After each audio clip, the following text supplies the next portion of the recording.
In the winter of 2000, a Barcelona executive took one of the biggest risks in football history.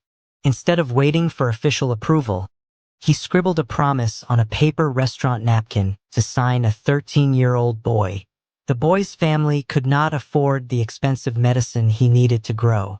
That napkin did not just save one child, it changed football forever. But what almost happened before the ink dried is a story most fans have never heard. To understand why one of the world's biggest clubs would gamble on an unknown teenager, we must travel back to Rosario, Argentina, where the story of Lionel Messi truly began. Lionel Andres Messi was born on June 24, 1987, in Rosario, Argentina. In Rosario, football was not just a game, it was woven into daily life. Children played in the streets, empty lots, and parks from dawn until dark. Messi stood out from the start. By age 4, he was already playing for Grandoli, a local club coached by his father, Jorge. But one person believed in him more fiercely than anyone else: his grandmother, Celia.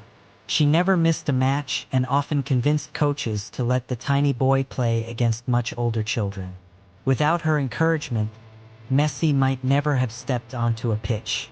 Years later, after every important goal, Messi would point both index fingers toward the sky. That celebration was never for the cameras. It was always for his grandmother.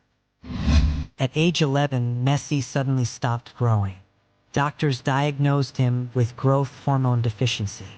Without costly monthly injections, around $1,000, his body would not develop normally. For Messi's working-class family, the amount was impossible. His father worked long hours and his mother sacrificed everything she could. But it was not enough. Newell's Old Boys adored his talent yet could not cover the treatment. River Plate showed interest, but the deal fell through. The most promising young talent Argentina had produced in years was watching his dreams slowly slip away. Desperate, the family looked abroad. Barcelona invited the young Argentine for a trial. At just 13, Messi left behind his friends, school, and everything familiar to fly to Spain. During the trial, coaches were stunned. Despite being far smaller than the others, he dribbled past defenders as if they were statues. Sporting director Carlos Rexach refused to risk losing him. Legend says Rexach grabbed a restaurant napkin and wrote an agreement on the spot, promising Barcelona would sign the boy and cover his medical treatment. It was not a formal contract, but it was a commitment. Barcelona later approved the move. One humble piece of paper had altered football history. The move to Spain was brutally difficult. Messi barely spoke Spanish at first, missed Argentina terribly, and faced teasing at La Masia for his size and accent. Many young players buckle under homesickness and return home. Messi stayed. He trained relentlessly while receiving the growth hormone treatment that gradually helped his body develop. His extraordinary talent soon became impossible to ignore. At 16, he made his first team debut for Barcelona. Not long after, Ronaldinho, the club's biggest star, took the shy youngster under his wing. When Messi scored his first senior goal, Ronaldinho lifted him into the air in celebration. It felt like football passing the torch to the next generation. As Messi blossomed into Barcelona's superstar, another generational talent emerged at Real Madrid: Cristiano Ronaldo. For over a decade, football belonged to these two.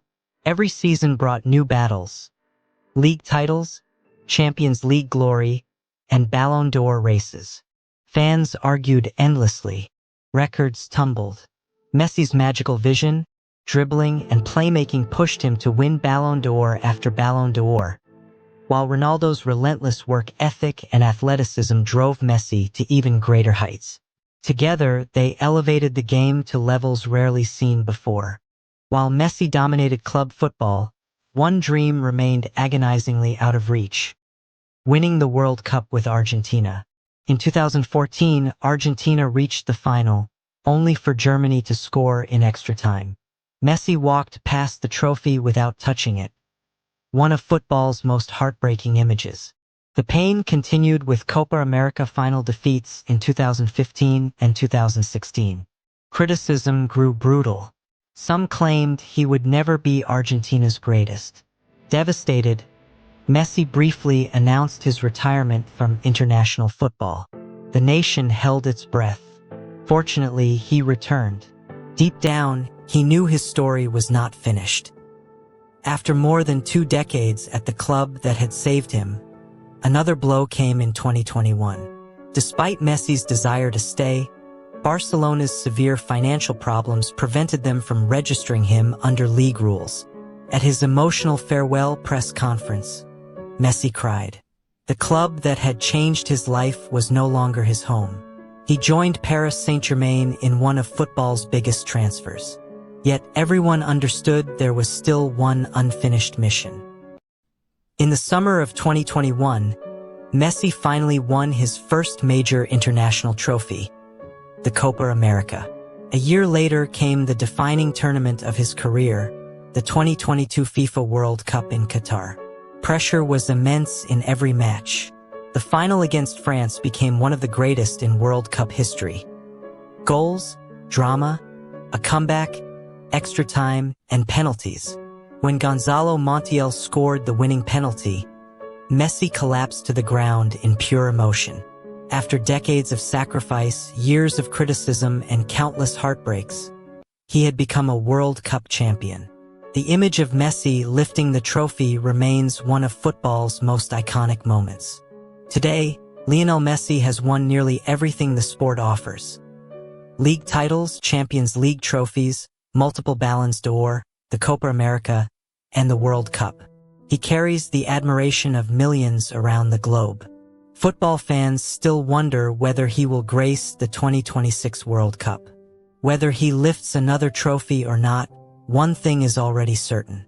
The little boy from Rosario, the child whose family could not afford his treatment, the teenager whose future was written on a napkin, did not just become one of football's greatest players. He became a legend whose story will inspire generations long after the final whistle.